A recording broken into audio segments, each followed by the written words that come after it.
Hello friends, this is Neetu Jain. In this video we are going to talk about leadership. So we are going to discuss about significance of leadership, essence of leadership and different theories pertaining to leadership. Leadership as a topic has become more pertinent today than ever before. There are more than 500 definitions of leadership and there are innumerable books on leadership. A life of modern day leader is more demanding than ever before. Let us see what is leadership. Leadership is the ability of an individual to influence others or a group or to persuade them towards the achievement of the goals. The influence is exercised to change the behavior of others. The person influencing others possesses a set of qualities or characteristics which he or she uses to influence others. Leadership is all about influencing, motivating, enabling others to contribute towards the effectiveness and success of the organization. Now let us understand a little bit about theories of leadership. First of all, trait theories of leadership. Trait theory considers that personality, social, physical or intellectual traits of a person differentiates him from becoming a good leader and a bad leader. There are two categories of leadership qualities or traits. First is intrinsic, which are genetic traits. Second is extrinsic, which can be acquired or developed over a period of time. Intrinsic traits are those which we receive from our parents, such as heroic qualities, commanding personality, hypnotic eyes, magnificent speaking ability, or booming voice, or imposing good looks or charisma. Extrinsic qualities can be acquired or developed, such as more emotional stability, integrated personality, good decision making, initiative taking, or empathizing or power to coordinate, etc. After trait theories of leadership, now let us see the behavioral theories of leadership. Behavioral theories of leadership suggest that it is not the traits but the behavior of a leader that matters. Behavior of a leader towards the followers determines his effectiveness. And there were research studies which were carried out and they asked one question from everyone: what behaviors make leader effective? And questionnaires were administered to subordinates and they were asked to rate their supervisors on a large number of behaviors. All the researchers finally crystallized two clusters of leadership behaviors from more than 1800 leadership behavior items. First is production oriented leaders, second is employee oriented leaders. Production oriented leaders focus on getting things done. They use direct and close supervision. They have written or unwritten rules. On the contrary, employee oriented leaders, they focus more on relationships. They have less direct or close supervision.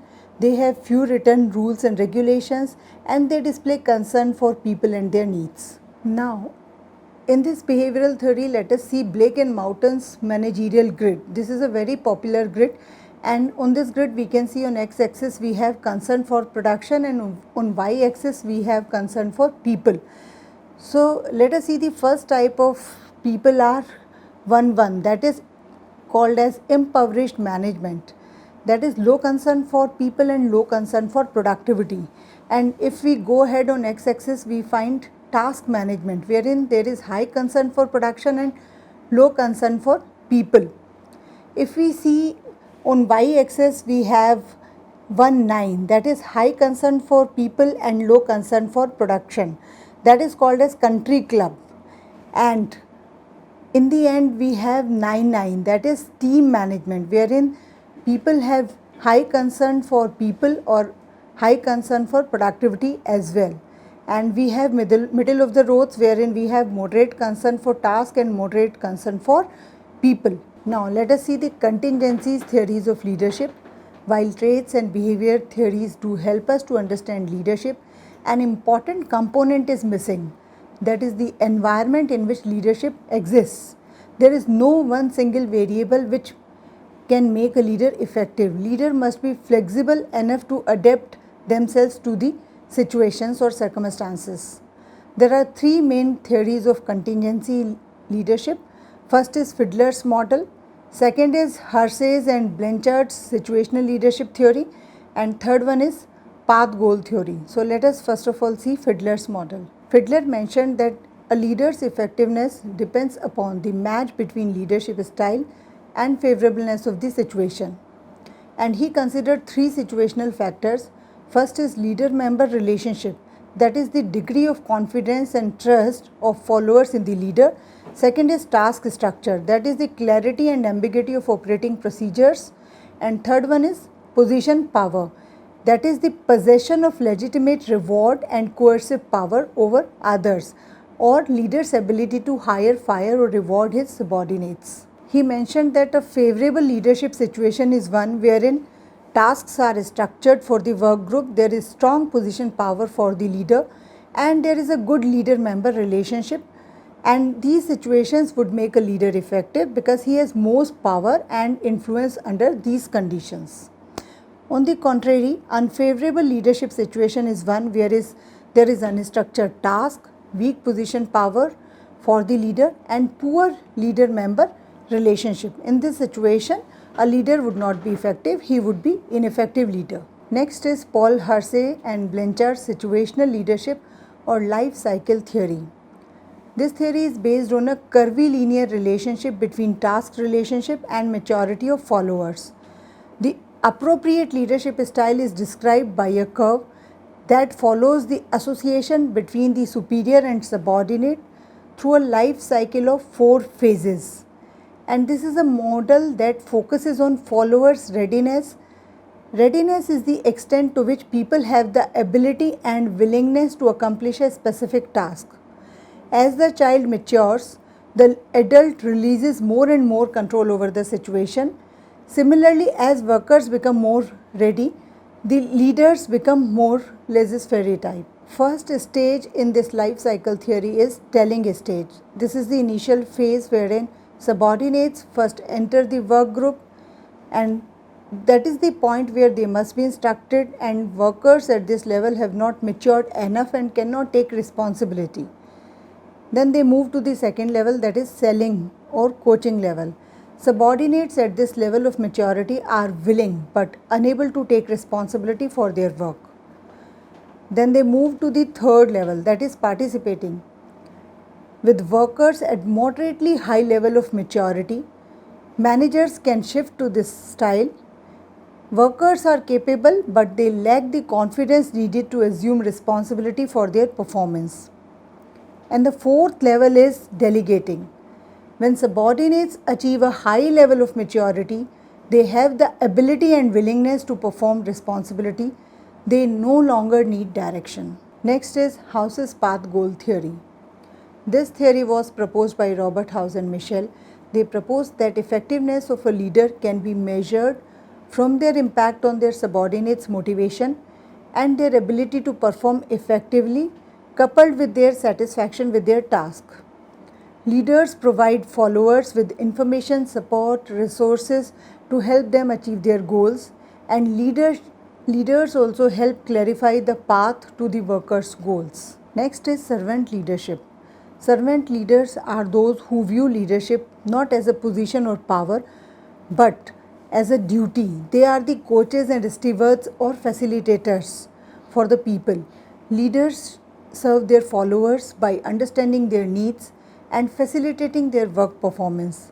Leadership is an obligation to understand employee needs and to facilitate their work performance. Servant leaders ask, "How can I help you?" rather than expecting employees to serve them. Next is leader-member exchange theory. This theory indicates that a leader establishes a special relationship with his subordinates, and how leaders develop different exchange relationships over time with various subordinates. Most leaders establish special exchange relationship with a small number of trusted subordinates who function as associates or advisors. Some of the subordinates get special privileges and others are paid less attention. They get disproportionate attention. Because of time pressures, leaders form a special relationship with a small group of followers that is called as in-group.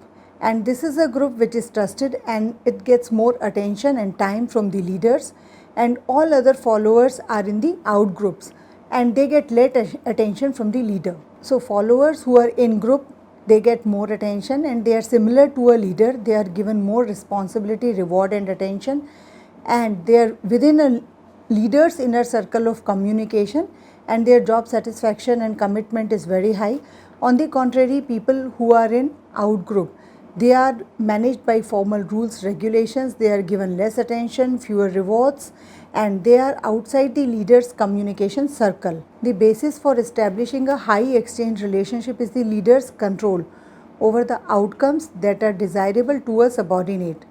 These outcomes include such things as favorable assignment or position or participating in making leaders' decisions or getting the rewards or pay increase or special benefits or personal support and approval and facilitation from the leader. Next is inspirational leadership theories. We have two theories in that: transformational leadership theory and charismatic leadership theory. Transformational leaders are those who inspire and excite followers to a higher level of performance. Transformational leadership explains how leaders change teams or organizations by creating, communicating, and modeling a vision for the organization or work unit and inspiring followers to strive for that vision.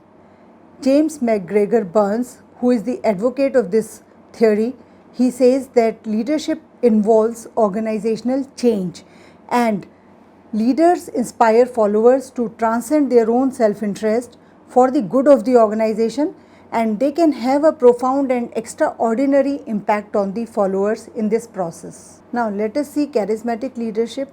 Although many researchers believe that transformational leadership is broader than charismatic leadership, and a leader who scores high on transformational leadership is also likely to score high on charisma.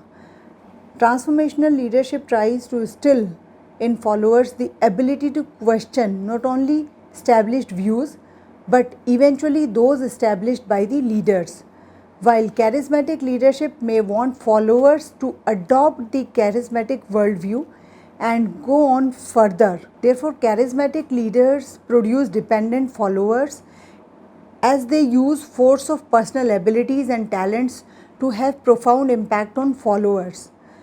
There are 4 characteristics of charismatic leaders. They have a vision, they are willing to take personal risks to achieve that vision, they are sensitive to the followers' needs, and they exhibit behaviors that are out of the ordinary. Now last is attribution theory of leadership, which is actually a challenge to the leadership construct. It believes that followers make attribution of heroic or extraordinary leadership abilities when they observe certain behaviors, and effective leaders project the appearance of being leaders. It causes employees to believe that organizational events are due more to the motivation and ability of their leaders than to environmental conditions, and leaders are given credit or blame for the company's success or failure because employees do not readily see the external forces that also influence these events. Leaders reinforces this belief by taking the credit for organizational successes. So friends, that was all about leadership theories. Thank you so much for your time and patience.